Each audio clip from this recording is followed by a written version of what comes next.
കഴിഞ്ഞ SFI കോളേജുകളുടെ വാതിൽക്കൽ ശ്രീരാമനെ മോശപ്പെടുത്തിക്കൊണ്ട് എഴുതി വിടുകയാണ്. ഗർഭിണിയായിട്ടുള്ള സീതയെ കാട്ടിൽ ഉപേക്ഷിച്ച ശ്രീരാമനാണോ നിങ്ങളുടെ മര്യാദ പുരുഷോത്തമൻ എന്ന് എഴുതി വെക്കാം. അപ്പം നമുക്ക് തിരിച്ചു ചോദിക്കാമല്ലോ, അവർക്ക് ധൈര്യം ഉണ്ടോ? 6 വയസ്സ് അല്ലെങ്കിൽ 5, 3, 4 വയസ്സുള്ള കുഞ്ഞു പെൺകുട്ടികളെ കൊണ്ടൊന്ന് കല്യാണം കഴിച്ച് അവരെ ബലാത്സംഗം ചെയ്യുന്നവരെയാണോ നിങ്ങൾ മര്യാദ പുരുഷോത്തമന്മാരായിട്ട് കാണുന്നത്? അല്ലെങ്കിൽ അങ്ങനെയുള്ള ആളുകളുടെ ഐഡിയോളജിക്ക് അനുസരിച്ച് ഈ നാട്ടിൽ മുന്നോട്ട് പോകുന്ന ഒരു പെർട്ടിക്കുലർ മതവിഭാഗം ഉണ്ട്, അവരെ ചോദ്യം ചെയ്യാൻ ഈ പറയുന്ന ആളുകൾ തയ്യാറാവോ? ഇപ്പോഴും എല്ലാ കാലത്തും ഹിന്ദുക്കളെ അടിച്ചമർത്തുക, അല്ലെങ്കിൽ ഹിന്ദുക്കൾ ഈശ്വരന്മാരായി കാണുന്ന ഇതുപോലുള്ള ആളുകളെ പറ്റിയിട്ട് വളരെ മോശമായിട്ടുള്ള രീതിയിലുള്ള ചിത്രീകരണങ്ങൾ നടത്തുക.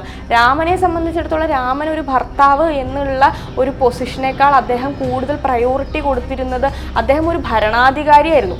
അദ്ദേഹം അയാളുടെ നാട്ടിലെ മുഴുവൻ ജനങ്ങൾക്കും തൻ്റെ മേലോ അല്ലെങ്കിൽ തൻ്റെ രാജ്യത്തിൻ്റെ മേലോ അല്ലെങ്കിൽ തൻ്റെ ഭരണത്തിന് മേലോ ഒരിക്കലും യാതൊരു തരത്തിലുള്ള സങ്കേതങ്ങൾ ഉണ്ടാവരുത്, അവരെല്ലാ കാലത്തും നമ്മുടെ മേൽ അവരുടെ വിശ്വാസം കാത്തു സൂക്ഷിക്കണം എന്ന് മനസ്സിൽ ഉറപ്പിച്ചിരുന്ന വളരെ നല്ലൊരു ഭരണാധികാരിയായിരുന്നു.